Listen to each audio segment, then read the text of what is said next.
Hello, teacher friends, and welcome to episode number 24 of the Beyond Measure podcast. My name is Christina Whitlock, and I have already staked my claim in your life as your anytime piano teacher friend. I hope you don't mind.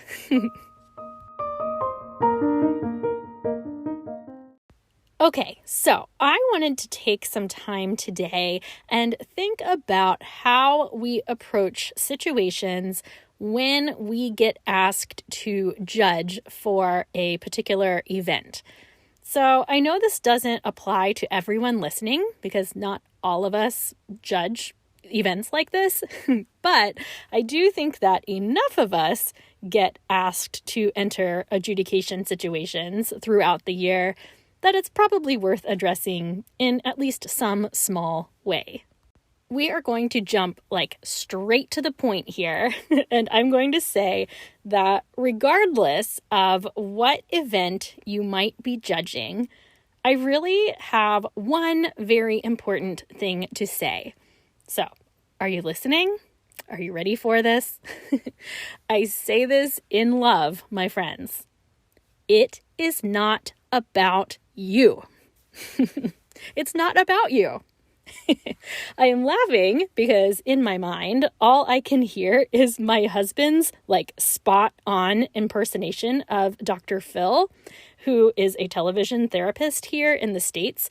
And my husband does this really great impression of him going, "It ain't about you."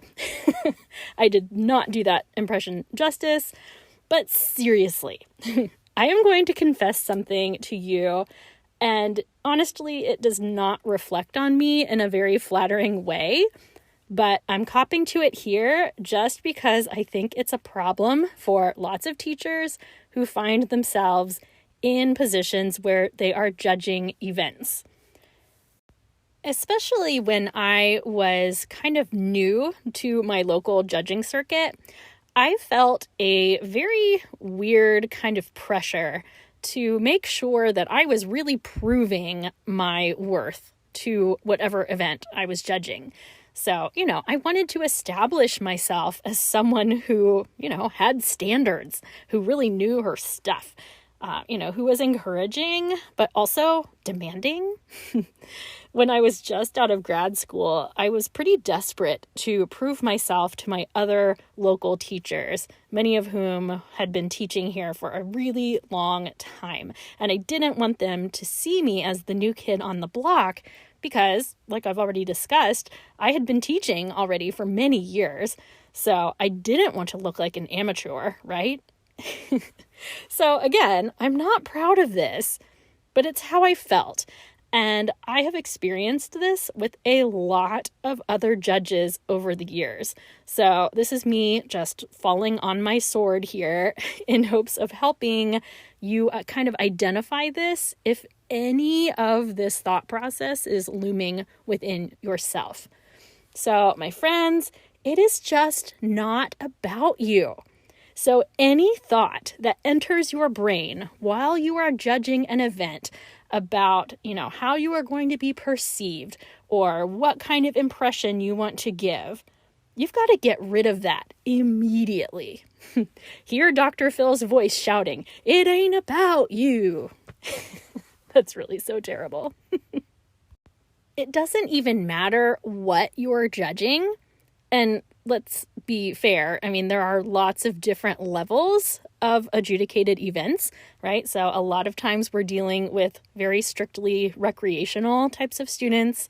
But of course, we also have really high level, competitive events that warrant a different kind of approach. But yet at the same time, it's always all about those students. It's about a growing musician who is putting themselves out there for an open critique from someone who we assume is more experienced than they are.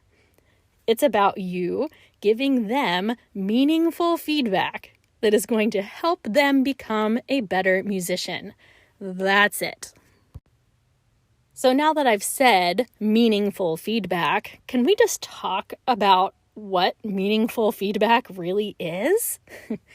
Is it meaningful feedback to give a student like a laundry list of measure numbers where they missed dynamics and rhythms and articulations? I don't really think so. Is meaningful feedback like one-word qualifiers? Like just saying, great, period. Good, period. If you know, you know. That's really frustrating to get those evaluations back, right?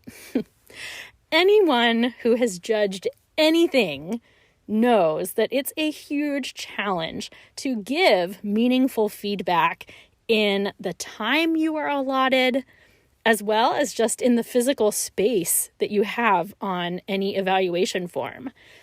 But at the same time, it is so important to make sure that we are giving feedback that is both specific and also kind of general.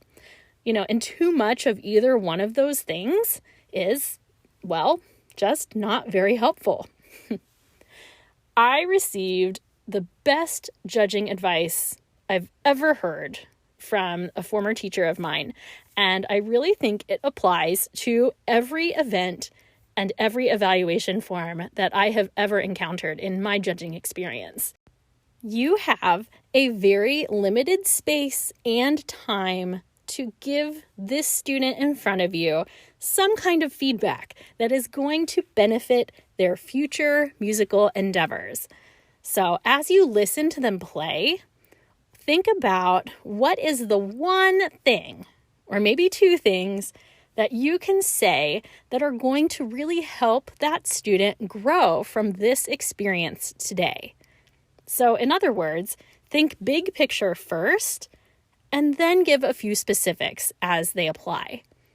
If they need to work on feeling a larger pulse overall, note that, and then give a specific phrase or two where that's especially problematic. If accuracy was an issue in the performance today, point that out.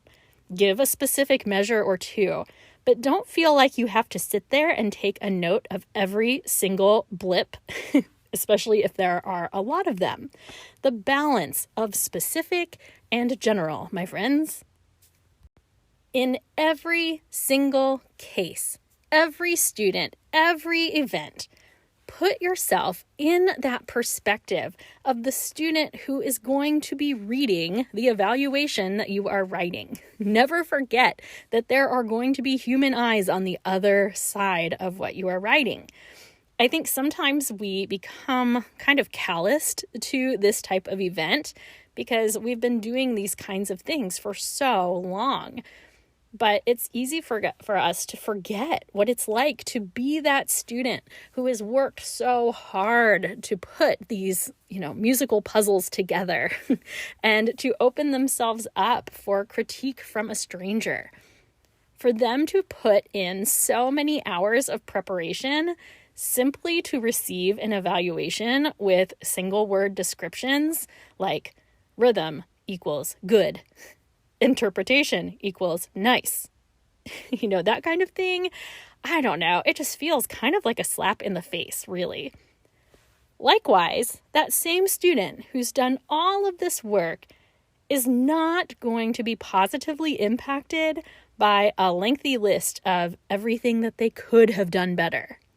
So it's not that you have to sugarcoat everything, but I really hope that as you enter into opportunities to judge events, that you take into consideration the goal of the event that you are working.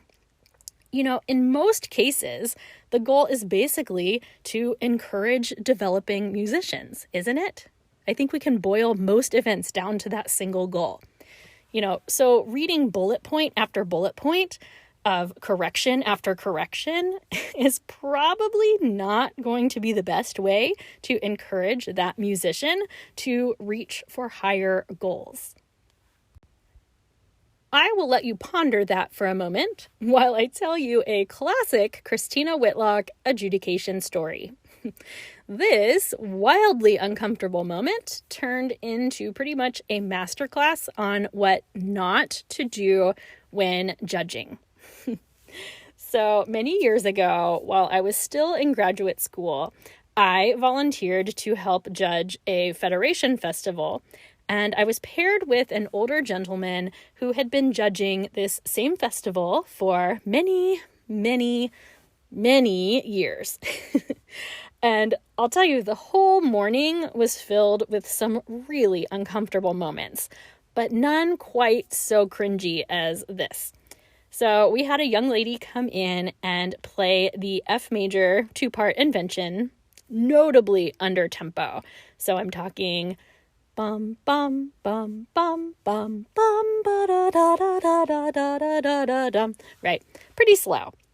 So I filled my score sheet up with comments basically commending her for taking a tempo that she could maintain. I do think that's important, but encouraging her to continue working on the piece until it moved more fluidly, right? Honestly, her approach was exactly what I would suggest to a student who was in a position where they weren't quite ready to perform it, because it was, by all accounts, like sturdy, it was accurate and it was steady.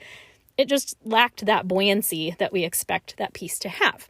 Well, when she finished it, the man that I was judging with put his pencil down and he looked at this girl and he said, "Well, that was fine, but the actual tempo should be more like this." And he sang it much faster. And he said, "I want you to try it again at that tempo. Here, I'll count you off." Oh, my friends. Oh, it was awful. So I should say that if that happened to me today, I would have interrupted and told her that was not necessary to do. But at that time, I was still pretty young. I was probably trying to respect my elders in some capacity. And I was also just completely caught off guard. I can still picture that poor girl's face when he said that. For that matter, I would have loved to have known what my face looked like when he said that. But of course, she did go on to play it at the faster tempo, but you can guess how that second performance went. Not well. And that was so not her fault. She just wasn't ready to play it that quickly. So that brings me to one last point on my philosophy of adjudication for today, anyway.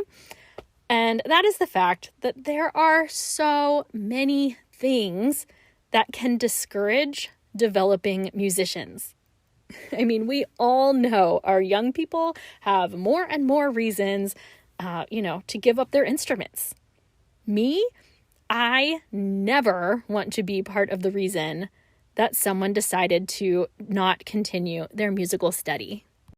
That, in a nutshell, is why I try to be so incredibly careful of what I say and what I don't say on evaluation forms. I always want to remember that there is a real live human being walking into that adjudication room and that they are essentially putting everything on the line for me as I listen to them. I don't have anything to lose when they come in, but to that student, even those who aren't really as prepared as they should be, everything in that moment for them is hyper-focused on that performance. And I want to help put them at ease so they have an opportunity to play their best. I want to smile at them and let them know how I appreciate the music that they are putting into the world. I want to be part of that voice that tells them to keep going, to keep learning, to keep listening deeper and deeper to the sounds that they are making. I want to tell them the struggle is worth it, that the time is worth it, and the results are worth it. I will say this. I know as a profession, we are very divided when it comes to opinions over competitions and festivals and exams. So, some of us love them, some of us hate them, some of us are kind of in between. And so I know that some of you heard my story about that whole F major invention debacle and instantly said to yourself, "See, that's why I don't do this stuff." At the same time, I also see students all the time who benefit from investing in themselves and their abilities and just beam when they have the results that they want. So for me, it's always a matter of taking each of those things on a student by student and event by event basis. So regardless of what you do with your own students, if you find yourself in a position to judge an event, I am begging you to approach your role in that event with great consideration for that student in front of you. Ask yourself that really important question. What can you tell that student that is going to help them the most in their future musical endeavors? Not from a perspective that shouts, "Hey, look what I know," but instead from a mentor's perspective of, "Okay, I've been there. Here is the next step."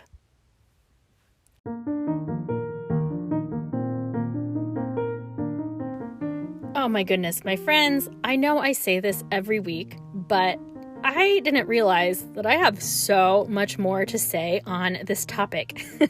If you enjoyed this line of conversation, make sure you let me know one way or another, and I will be happy to revisit more adjudication strategies in the future.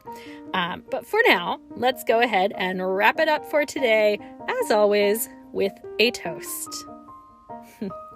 Music teacher friends of the world, it is no surprise to you that our words, our demeanor, they matter.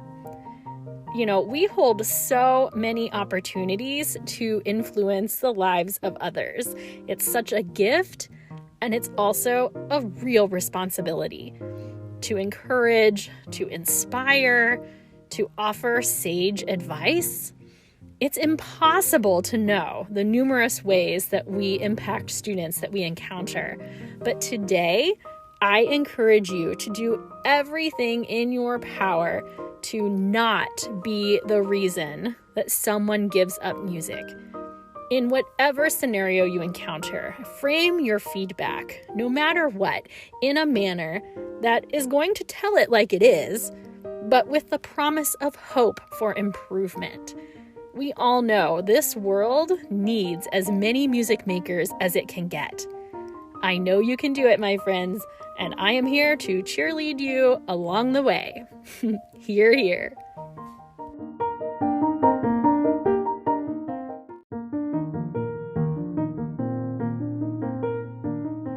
Thank you so much for joining me for episode number 24. I continue to be so excited for all things to come. If you don't already, please join me on Instagram and Facebook. You can find me there on both platforms at Beyond Measure Podcast. And you can seriously make my day by sharing this episode with your teacher friends. Mega bonus points if you hop on over to Apple Podcasts and leave me a happy review. I'll tell you, podcast land is kind of funny, my friends. And if it weren't for the oodles of DMs I get on Instagram each week, I would have no idea that people even like this podcast. So never be shy to reach out to your favorite podcast hosts and tell them how much you love them. I promise you, it is always, always, always appreciated. Until next time, I want you to have the best week, and I will be back with you again next Monday. So thanks so much, friends.